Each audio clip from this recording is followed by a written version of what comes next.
मोदी सरकारने केंद्रीय तपास यंत्रणांचा गैरवापर करत द्वेषपूर्ण भावनेतून सूडबुद्धीने नॅशनल हेराल्ड या वृत्तपत्राच्या मालमत्ता जप्तीसाठी सुरू केलेली कारवाई तसंच काँग्रेसच्या नेत्या खासदार सोनिया गांधी, लोकसभेचे विरोधी पक्षनेते खासदार राहुल गांधी, अखिल भारतीय काँग्रेसचे अध्यक्ष मल्लिकार्जुन खरगे यांच्यासह इतर ज्येष्ठ नेते मंडळींवर सत्तेचा दुरुपयोग करून चार्जशीट दाखल करण्याच्या निर्णयाविरोधात काँग्रेस कार्यकर्ते संतापले असून ईडी कार्यालयाबाहेर आंदोलन केलं। त्याचाच एक भाग म्हणून या निर्णयाविरोधात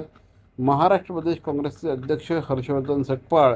यांच्या सूचनेनुसार ठाण्यात कोकण सहप्रभारी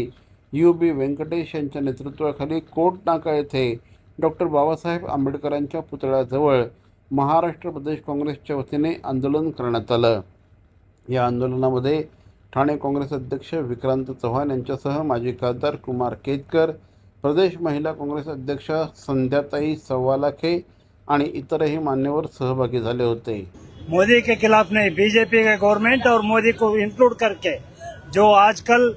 देश में जो नफरत फैला रहे उसके मोहब्बत का दुकान खोलने के लिए बोल रहे। देखो आजकल AJL और नेशनल हेराल्ड पेपर का ऊपर सोनिया गांधी और राहुल जी के ऊपर FIR फेल किए,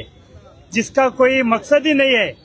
जिसमें कोई तकलीफ ही नहीं, तकसीर भी नहीं है, खाली आदमी को डाइवर्ट करने के लिए ये लोग लोगों को खाने में नहीं डाल रहे, भूखे में मर रहे, काम नहीं दे रहे और महंगाई कर रहे और करप्शन इतना ज्यादा हुआ है। आपको मालूम है महाराष्ट्र में क्या हो रहा है करके, उसके खिलाफ डाइवर्ट करने के लिए आदमी लोगों को ऐसा नया नया बहाने लेके आ रहे हैं। ये नया मुद्दा क्या भी नहीं है, नेशनल हेराल्ड है,